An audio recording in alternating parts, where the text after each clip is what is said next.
I wanted that Red Raptor orders too, and I didn't get it.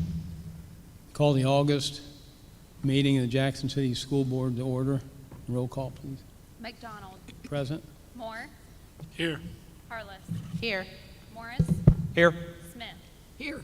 All are present. Pledge of Allegiance.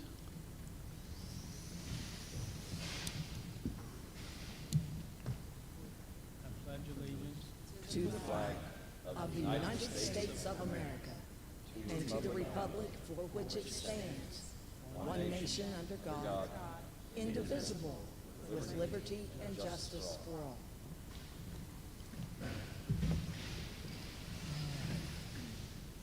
I need a motion for approval of the agenda.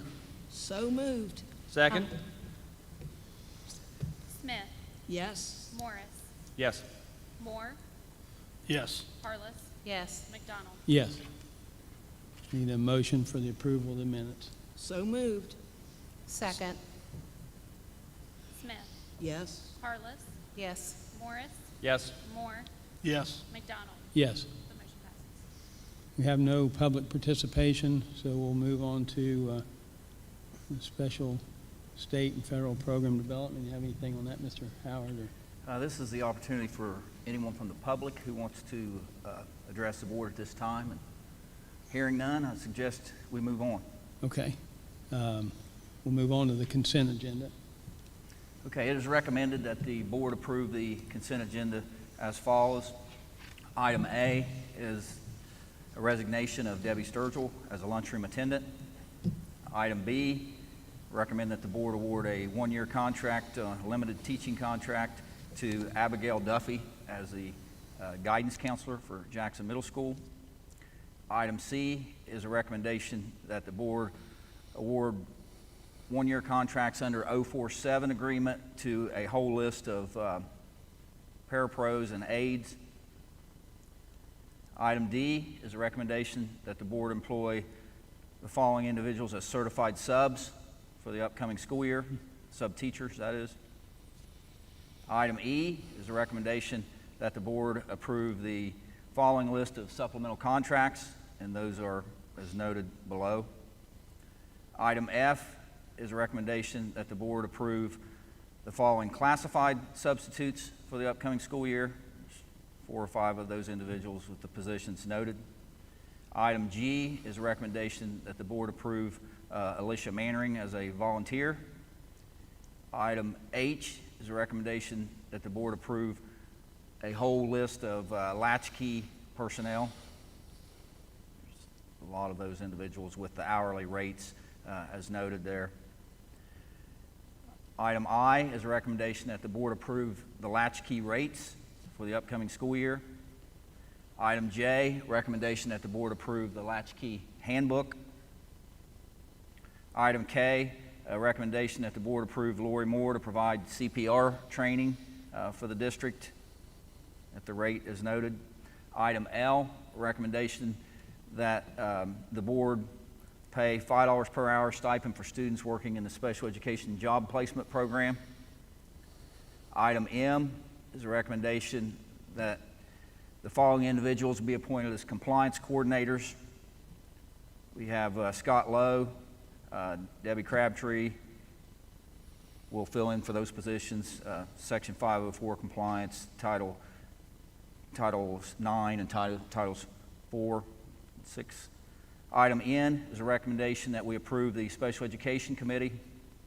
Scott Lowe, Angie Evans, Katie Evans, Jonathan Irvin, Jim Parsons, and Tammy Wyant. That would be our district committee. Item O, a recommendation that the board approve bids from Meta for Broughton Dairy, Nichols Bakery, and Aunt Millie's Bakery. Item P is a recommendation that the board approve bus routes and stops for the upcoming school year and give myself and Mr. Hemsley the authority to make adjustments as we need to. Item Q is a recommendation that the board approve a change to our current mask policy. The problem with that is we don't know exactly what that policy is because the governor made a change last week, but the order is not posted yet. And unfortunately, sometimes what he says and what it ends up being is something that's different. So we're waiting for that to come out. I don't think it's going to change our policy much at all, other than just going on down to kindergarten or pre-K, because we already had a pretty robust mask policy prior to that. But we will wait and see what that looks like when it comes out. Item R is a recommendation to approve an addendum to all the student handbooks, and that will have our mask policy in it as well. Item S is a recommendation to approve the preschool handbook. Item T, recommendation to create a new fund for the district known as the Library Services and Technology CARES Act Fund.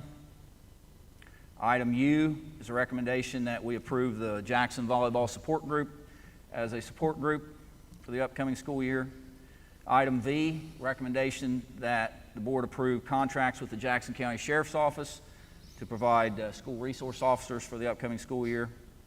Item W is a recommendation that the board approve an MOU with the Gallia County Local School District and Gallia Jackson Vinton Vocational School for Student Success Center short-term disciplinary. It's where we had that agreement last year with them as well, where we sent our students who were in school suspension. Item X is a recommendation that you grant me the authority to approve an athletic calendar. Usually I ask the board to approve a calendar, but given that who knows what's going to happen in the next week with athletics, I would ask that the board allow me to approve an athletic calendar based on guidance from the governor and the High School Athletic Association.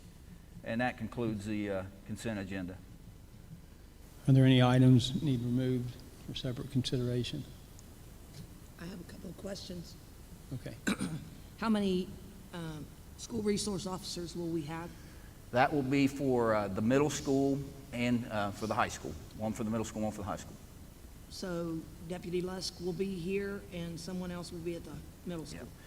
As I understand it, Deputy Lusk still plans to come back, and in the middle school, I think it varied, didn't it, Mark? I mean, there were different people at different times, but we had somebody all the time, but it might have just been a different person. 3 or 4 different people filled that post, I think. Okay. There was another question I had, but I don't remember what it was now. It's okay, go ahead.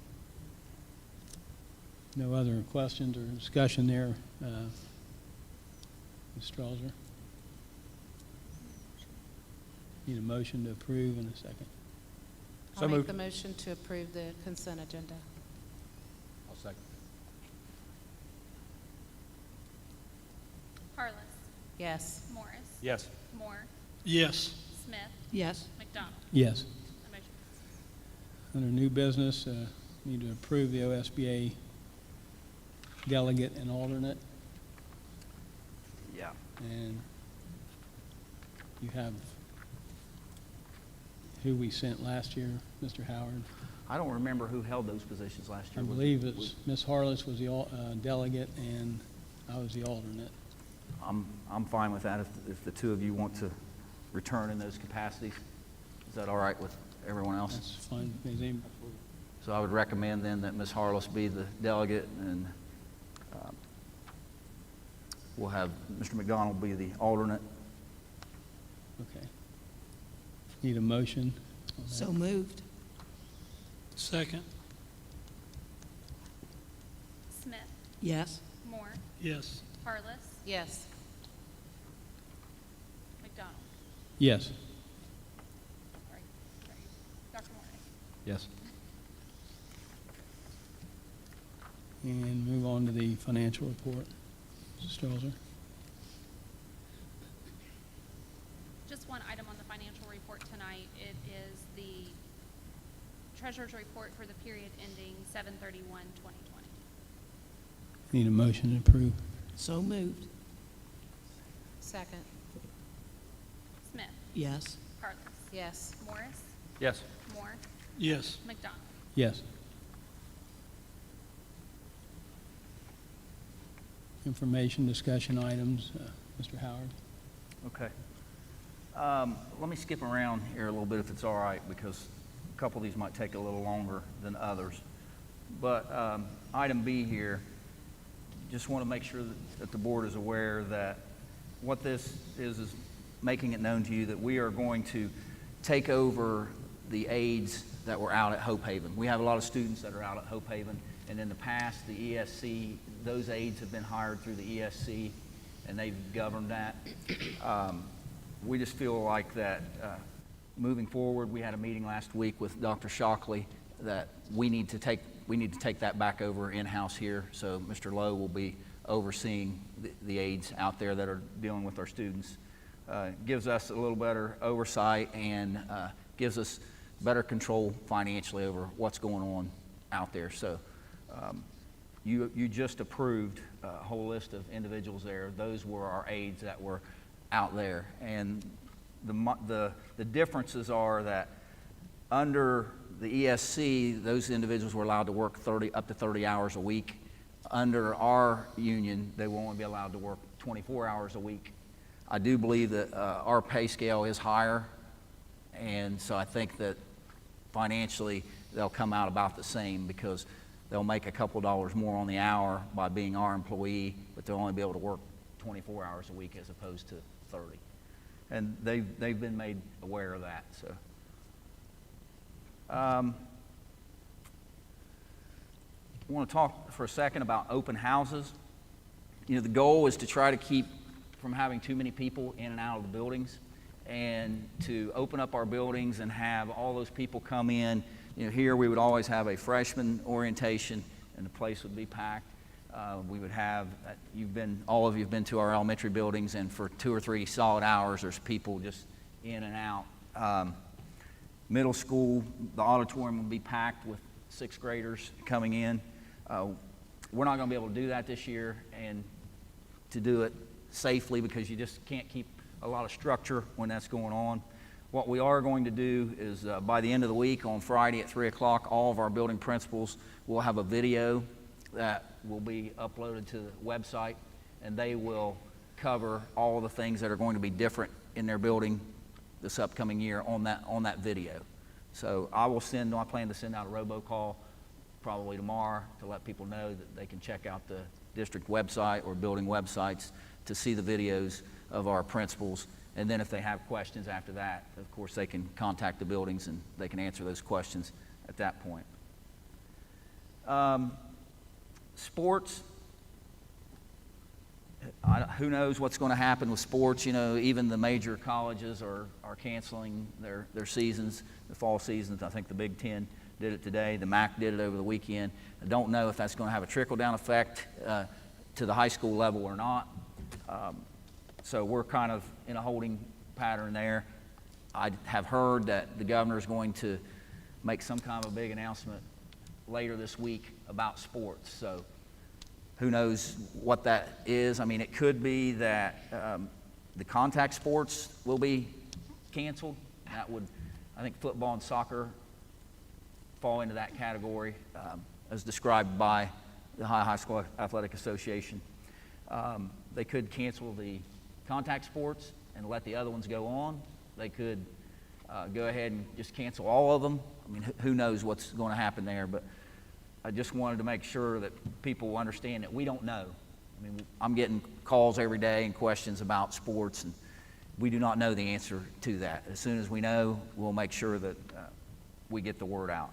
I know that our coaches and our athletes have been working pretty hard since June 1st, and what a disappointment it would be to them to have the season canceled now. But as of right now, that's beyond our control and in the hands of the governor and the High School Athletic Association. Let me talk just a little bit about the spending that the district has done. Let me say that I'm really proud of our administrative team right now. I mean, these guys have done a lot of work in the last few months. And I told them the other day in one of our meetings that I didn't feel like I've been as available to them as I have been in past years, because I've been dealing with a lot of other things as well.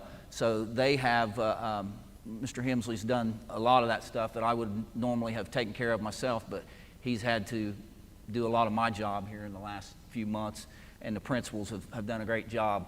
And I think that, we've done all we can do at this point. I think that we're as prepared as we can be for who knows what. Nobody knows.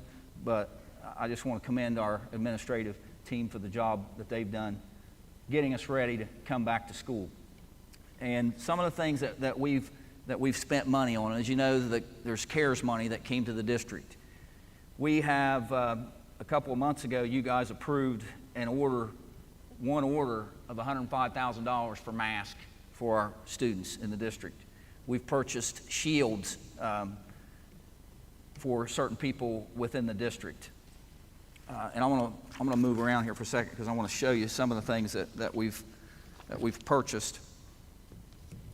We've purchased barriers. Actually, Riley, I think I told you wrong. Can you use that other video?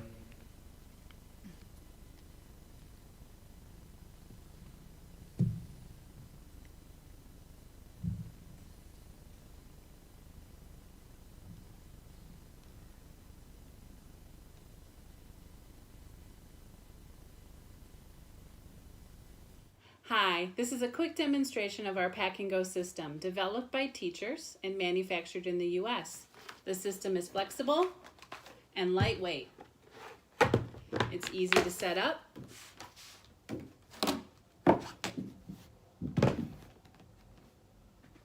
and easy to put away. Just pack and go.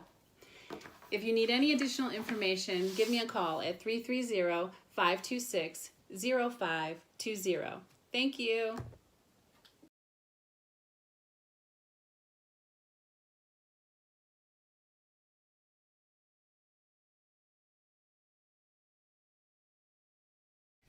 Mandate for K through 2, but that'll just be extra protection for them. So they will have those little cubicles in addition to, of course, now wearing the mask. We also have purchased some of these items over here that I'm going to talk to you about. This is a barrier. For example, if the teacher is up here and the I want to say chalkboard all the time. I keep telling how old I am, but whiteboard, whatever you want to call it at this point. If we have a row of desks going down through here, what these barriers will do is they will allow us to be able to put, instead of having to go 6 feet over, we can put another row of desks really close here. So we've ordered 500 of these, and there will be 100 per building. Principals and teachers can decide where those would work best at. We have, for our cafeteria, Mr. Browerman needs these tables at the cafeteria will seat 10 people. In order to be able to get everybody in and get through the lunch, he needs to be able to seat 5 people to each table. So this is something that I want to thank Iron City Pipe, by the way, because we worked with them and we're able to save a ton of money. Because if we would have bought this same device, does the exact same thing, might not look the same, but aesthetically, but it serves the exact same purpose. This device, if we would have bought it online from a lot of the companies, near $600. And we were able to get it for ridiculously low price, thanks to Iron City Pipe for helping us out there. So what this does will allow 5 people to be able to sit at this table and not be right on top of each other. This one, Mr. Haynes needed something for, he only needs to be able to have 4 people sit at a table. So this, again, Iron City Pipe will allow 4 people to be able to sit at a table. For example, this table here that Mr. Buffington's at, 1 on each corner. Or for some of the rectangular tables, I think what Mr. Haynes plans to do is have cafeteria out here. Then he also will have some of these rectangular tables set up in the field house. So we'll have plenty of space here at the high school during lunchtime.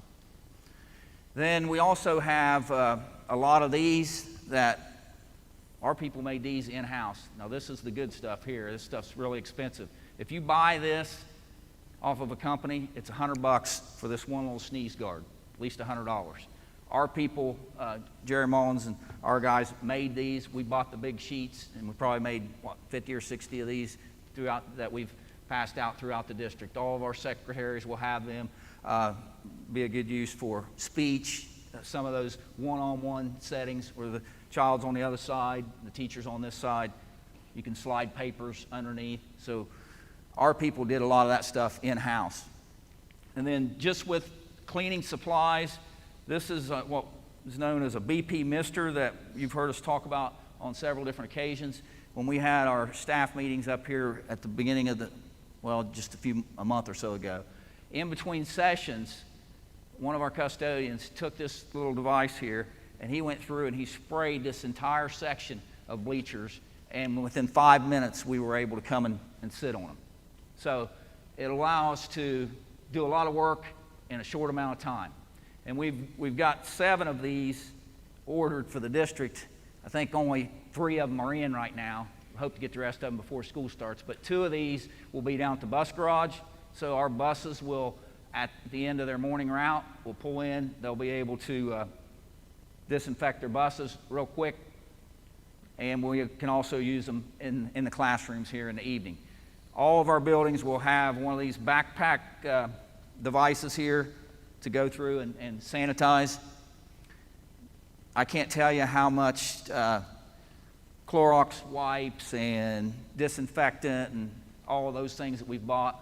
55-gallon, we bought it in 55-gallon drums. This vital oxide is what goes in this device to kill coronavirus. And instead of buying it by the 5-gallon, we bought 55-gallon drums for each of our buildings, didn't we?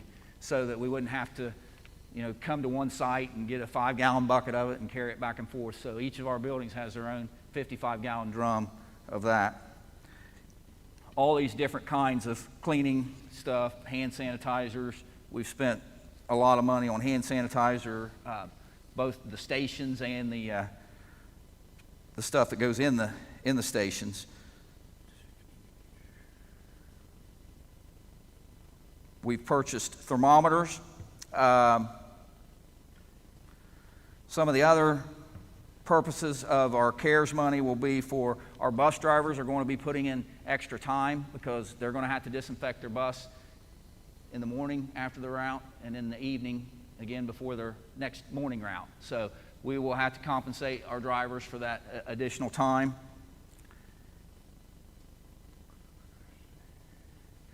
We're going to have some extra help in the morning for supervision at Jackson Middle School because we can't drop off there like we used to in the past where 10 buses pull up and they all get off and they all go in the cafeteria and Mr. Berman or Ms. Michael would watch all the kids because we can't have that many kids in one place. So we're going to have more teachers that are going to be on duty earlier than what they were.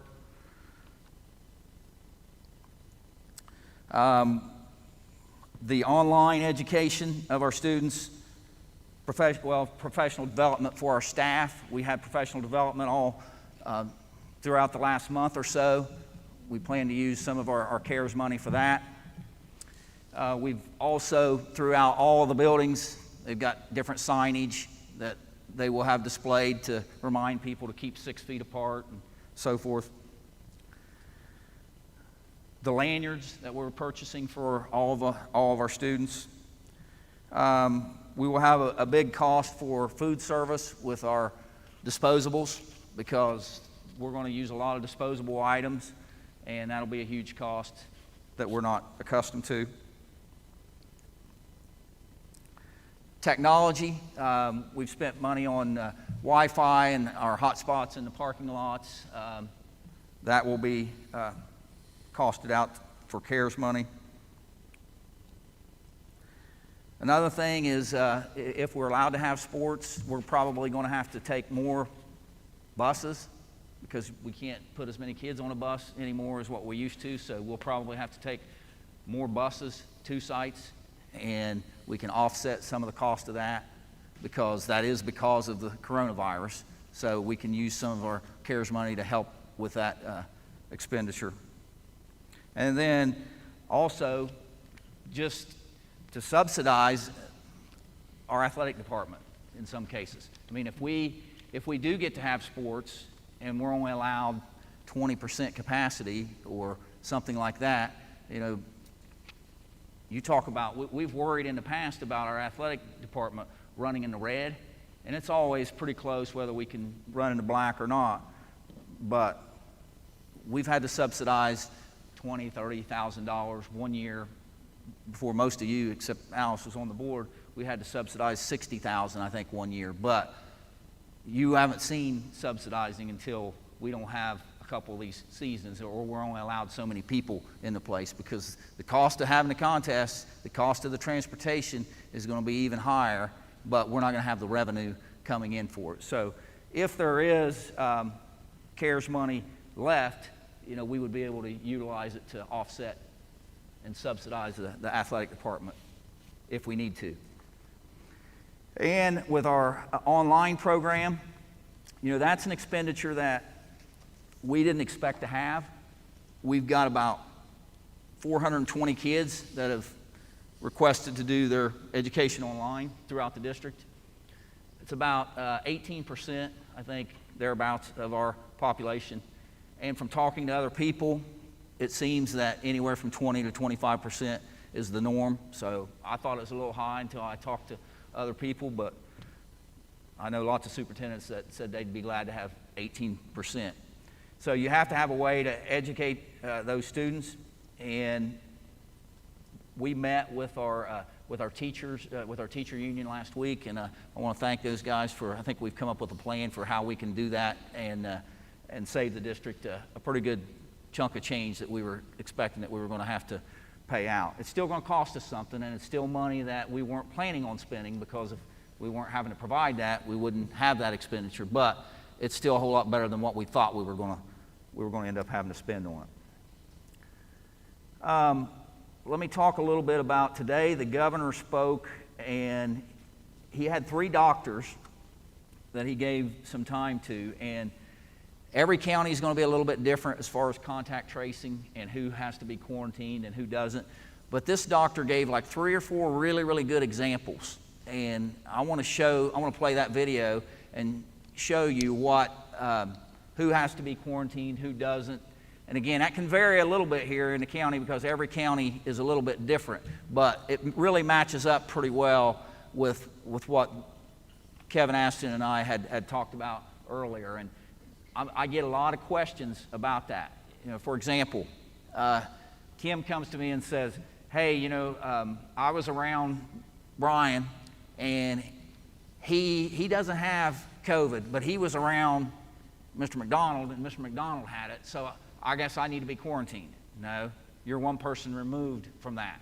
So we sent a flow chart out in the district that I think did a pretty good job of describing when you need to be quarantined versus when you don't need to be quarantined. But this gives some really, really specific examples. So, Hi, this is a quick demonstration of our Pack and Go system developed by teachers.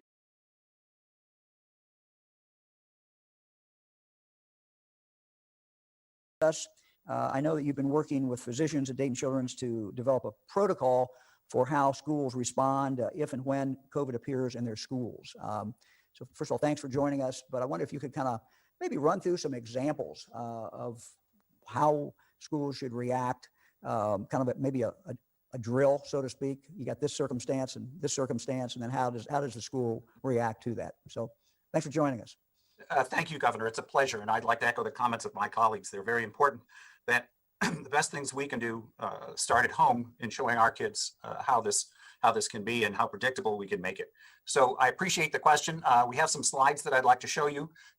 We have been working closely with the school systems, with the health department, and with our primary care doctors to try and help develop a path forward, if you will, an evidence-based guide, an algorithm, a way for people to start thinking about how to manage these problems as they arise, because we know that as school starts up, there'll be a lot of questions, a lot of concerns, and a lot of things that may change.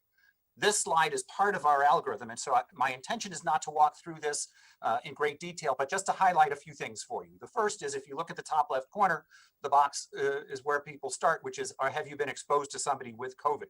And if the answer is yes, it goes across the screen and asks the question, and Patty referred to this, that were you within 6 feet and there for longer than 15 minutes? The CDC defines that as significant exposure. And if so, we know the standard approach, the protocols to this. The challenge often comes with symptoms that aren't as clear. So this algorithm, if you will, walks through what may be considered high-risk symptoms, low-risk symptoms. And one of the points I wanted to make was that not all the illnesses we will see this fall are COVID. But having said that, one of the messages we've given to our hospital staff and I would give to the schools is, if you're sick, stay home. It doesn't have to be COVID. So whether it's a staff person or a student, if you have a fever and you're sick, first and foremost, please stay home. That will help protect others in your school and other families. So that will be part of this protocol. So to address your question, perhaps the next slide, we've come up with what, go ahead, sir, I'm sorry. Doctor, let me interrupt. Eric, are the slides up? Okay, they're up. I'm not seeing them, but they're up. Okay, as long as the people who are watching this can see them. Okay. Yes, Doctor, sir. go ahead. I apologize. Yes, sir. So we have more than a dozen scenarios, and I have 3 that are incorporated in this slide deck. And this is to help folks sort of walk through and understand how this algorithm can help them and how they can approach students, faculty, and others as the fall evolves. So in a scenario 1, a child's riding the school bus Monday through Friday, not wearing a mask all the time, but only on the bus for 10 minutes, feels ill over the weekend, and then comes up positive for COVID. And the 2 main concerns are who needs to be isolated and who perhaps needs to be evaluated. And so if you go to the next slide, with these scenarios that we're sending and sharing with the schools in our regions, and we're going to talk as a group at Ohio Children's Hospital, we walk through how you would answer this. So who is isolated? Bus driver, no. In this case, the student was in the back of the bus and not near them. And again, foundationally, because they are not within 6 feet for 15 minutes, therefore they don't need to be isolated.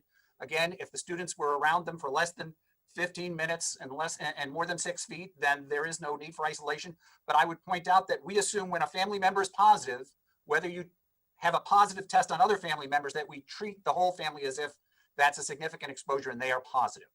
And we know that testing can be a challenge, so we're trying to be good stewards of that resource. So who should be evaluated by a provider, who may need testing? Again, the second piece of the scenarios that we have constructed have to do with, if you walk through each member of this scenario, who needs what. And in general, if you have no symptoms and you didn't have a significant exposure, then just watching. So the example they gave here was this kid rides a school bus Monday through Friday. He's wearing a face covering some of the time, about half of a 10-minute bus ride. He ends up, after his bus ride on Friday, got sick over the weekend, tested positive on Monday for COVID. So now who gets isolated, who gets quarantined? This will be something that could easily happen. The bus driver is not quarantined because, first of all, the kid is only on the bus for 10 minutes.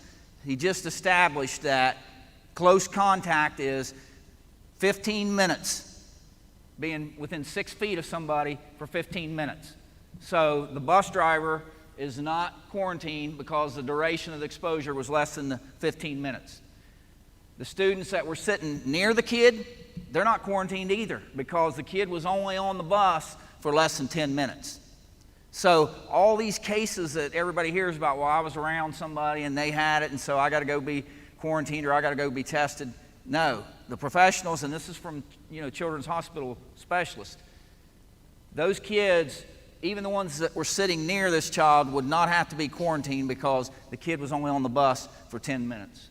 The students or the teachers, you had that kid in class, are you going to have to be quarantined?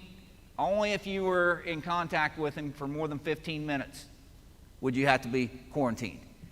So even within a classroom, if my desk is here and Mr. Moore's sitting all the way over there and a kid ends up testing positive and we're not ever any closer than that, that person wouldn't have to be quarantined. So it wouldn't necessarily be the entire classroom. Okay, go ahead. How you would answer this. So Hi, who is this is a isolated? Bus driver, no. In this case, the student was in the back of the bus and not near them. And again, foundationally, because they are not within 6 feet for 15 minutes, therefore they don't need to be isolated. Again, if the students were around them for less than 15 minutes and more than 6 feet, then there is no need for isolation. But I would point out that we assume when a family member is positive, whether you have a positive test on other family members, that we treat the whole family as if that's a significant exposure and they are positive. And we know that testing can be a challenge, so we're trying to be good stewards of that resource. So who should be evaluated by a provider, who may need testing? Again, the second piece of the scenarios that we have constructed have to do with if you walk through each member of this scenario, who needs what. And in general, if you have no symptoms and you didn't have a significant exposure, then just watching and making sure you're okay is sufficient. The next slide is a second scenario. Again, this is now in the classroom. It is closer to 6 feet. The student develops symptoms. And again, I'll remind you that within 6 feet and for more than 15 minutes is considered a significant exposure. Different people will use different definitions of sufficient personal protective equipment, but without getting off on that tangent, if we go to the next slide, we again answer those kinds of questions. So who should be isolated? Yes, classmates and teachers if they were again within that distance and for the time frame that we've described. And in general, without symptoms, it's okay to watch. But if there's any concern about the symptoms that are developing, we are partnering with our primary care doctors to make sure that they have the information they need to help manage these patients. So yes, all of these folks would be isolated.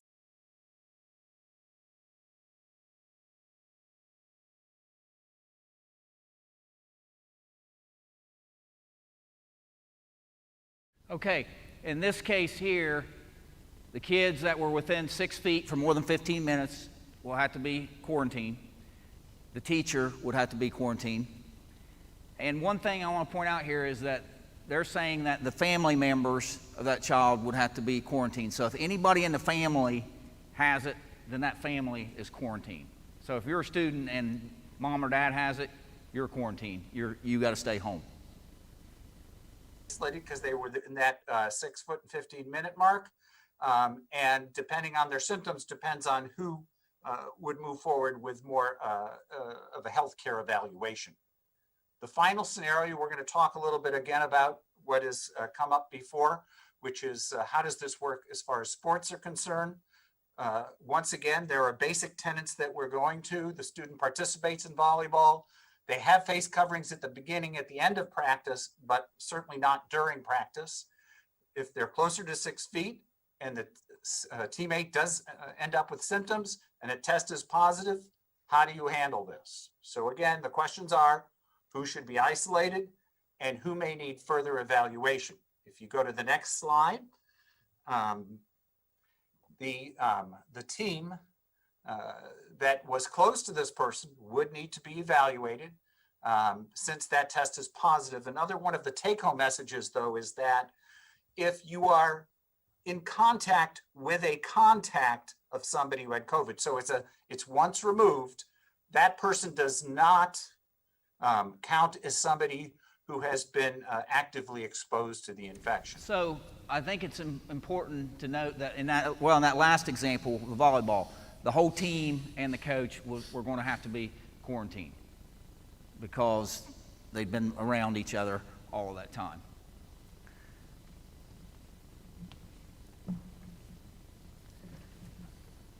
Now, for us to think that, we're not going to have any cases, I don't think anybody sitting here thinks that we're going to start the school year up and not have a case of where a student, an employee, somebody doesn't come down with it. Just last week, just on Sunday, the superintendent at Washington Courthouse contracted it the day before first day for staff to come back. So everybody, there is some risk involved. There's no question. The only thing that I would ask is that, we try to keep it in context. I'm not trying to downplay it by any measure at all, because it's real, it's out there. There have been people that have died from it, there's no question.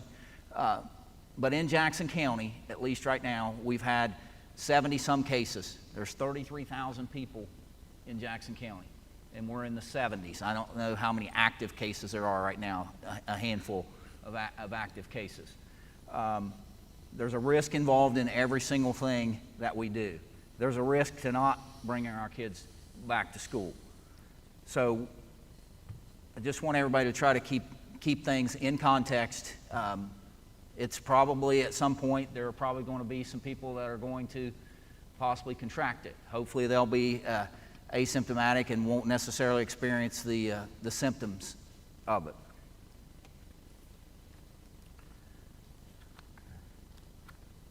All right, and then the last thing that I have, I'm going to go back to item A. If you remember back in May, we had a discussion about our spring sports coaches. We didn't get to have a season. The coaches practiced some at the beginning of their season. Some had done stuff prior to that because their sports kind of year-round at different times. But because we never actually had any contests, I recommended, and the board approved, that we would pay our coaches 50% of what their contracted salary was, and then the other 50% was going to go into their individual activity accounts. A grievance was filed because of that. Normally, I have the power to be able to resolve a grievance without bringing it to the board, because normally I'm the cause of it or one of the principals.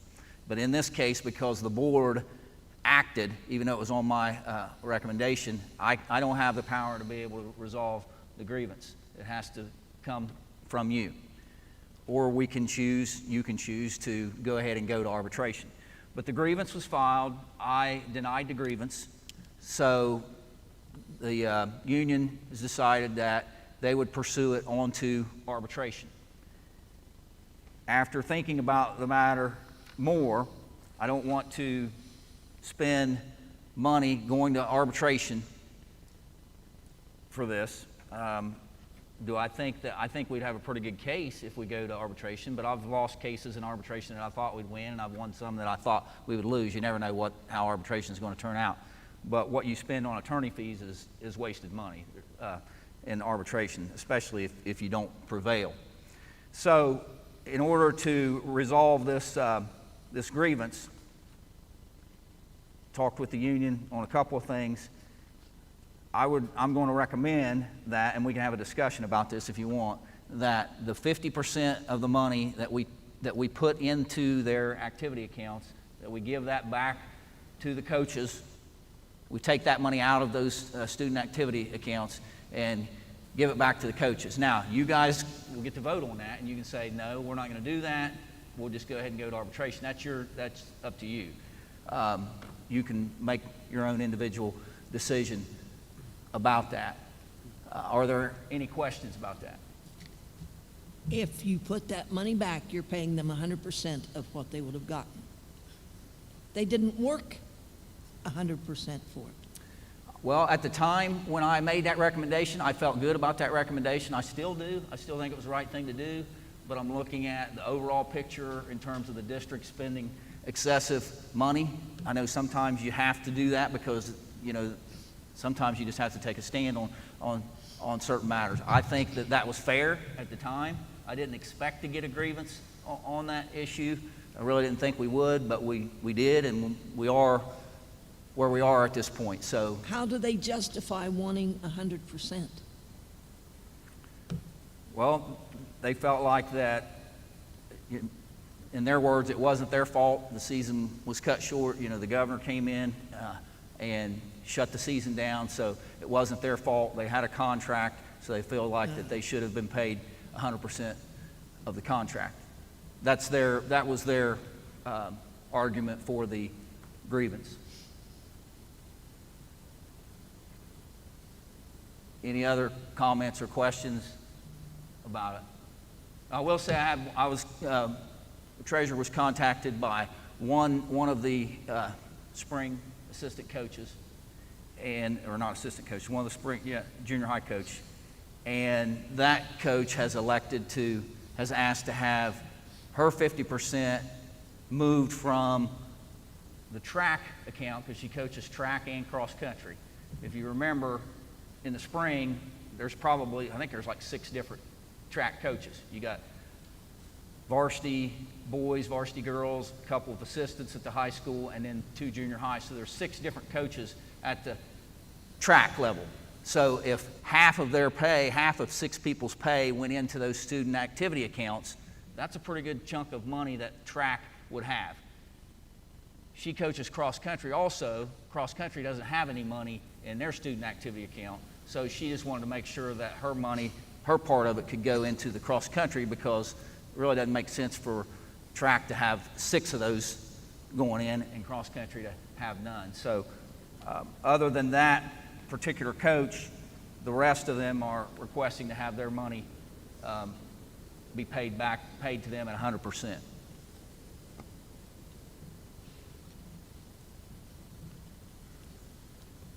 Any other questions or discussion? So I would say this, let me rephrase this so that you know exactly what you're voting on. And a couple of these people are not represented necessarily by the grievance because they're not in the union. However, if we're going to, I'm not going to say that it's okay for everybody but 2 or 3 people to get 100% of their pay, and then those 2 or 3 people only get 50% just because they're not in the union. If we're going to do it for all of them, we're going to do it for all of them, and not all but those 2. But you can still vote however you want. So I would recommend that those coaches from the spring be paid at 100%, and then we authorize Ms. Strasser to take that 50% that was put into their account, into their activity account, and be given back to the coaches. And I'm okay either way, that you guys, because I'm the one that made the original recommendation. I hope you understand that what I'm trying to do is end up saving the district money. But at the end of the day, you guys are going to vote however you want to vote on it. And I'm fine either way. I'm prepared to go to arbitration, or Ms. Strasser can take the money out of the student activity accounts and give it back to the coaches. So do I have that's the recommendation. Does someone want to make a motion to do that, or do you have something, Ms. Strasser? I just wanted to ask for clarification if the transfer from track to cross-country is all part of this one motion, so the rule, or if it needs to be. No, we'll do that. We can do that Okay. transfer later. Okay, thank you. So I would recommend then that all of those coaches, except that one who is still donating the money back to the other program, that the rest of them be given their money from their activity account back to the individual coaches. So I have a motion for Mr. Howard's recommendation. So moved. Have a second.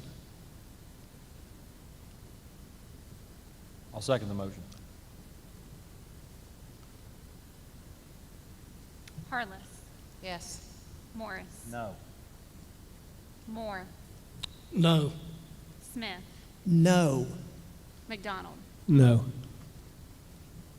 Okay. That concludes all of my information and discussion items.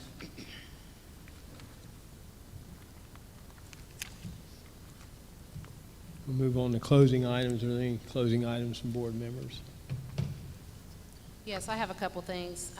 This is kind of off of school stuff, but the Jackson Rotary tonight put together 220 school supply packets that will go to all the kindergarten students in the Jackson City School District. So I just want to thank Jackson Rotary for that. Again, it's every year event that they do this. And my second thing is we talked about delegates to the Ohio School Board Association, OSBA's Capital Conference. That has been announced that it will be virtual this year. So we will have a virtual OSBA Capital Conference this year. Thank you. Any other items? Mr. Howard, do you have anything else? I don't. I'm just ready to get started. And again, I want to thank our administrators for the work that they've done, and our teachers have been preparing for the start of school. So, Mr. Howard, would you mind going over again the days for the staggered start, for which Yeah. kids go which days? yeah, and I'm going to be sending out a robocall probably tomorrow. But on that first day, on Wednesday, we will go A through L. Students last names A through L will come to school. On Thursday, M through Z will come to school. Now, if you live in a family where there's a blended family and you've got, Browns living with Smiths, you will use the last part of the alphabet. So if you have Katie Brown, who's living with Smiths, then she would come on the second day, because we want to make sure that we make it as convenient as possible for, for our families. That way they don't have to get a babysitter for both days. So that's what will happen on Wednesday and Thursday, and then on Friday, everybody will be coming on Friday. That gives us a chance to meet in a smaller group setting with all of our kids in each building. The teachers can go over the new procedures and protocols. The principals can maybe have some meetings that they wouldn't be able to have if we had everybody here. And also, I think for parents, what it'll do is, in a lot of cases, you got parents that are going to brand new buildings, kids that are going to brand new buildings, and so they need to learn the flow of the traffic, the pattern, and it will be, you guys have seen it, but I mean, for new people going to new buildings, sometimes it's really confusing as to where people have to go and where kids will come out and all of that stuff. So we think that by having half of our kids in attendance instead of all of them, at least just for that one day, will make a big difference. And then come Friday, they'll all be in session. Does that answer your question, Mr. Morris? Yeah. Okay. Any other questions? All right. No other items, and I need a motion to adjourn. So moved.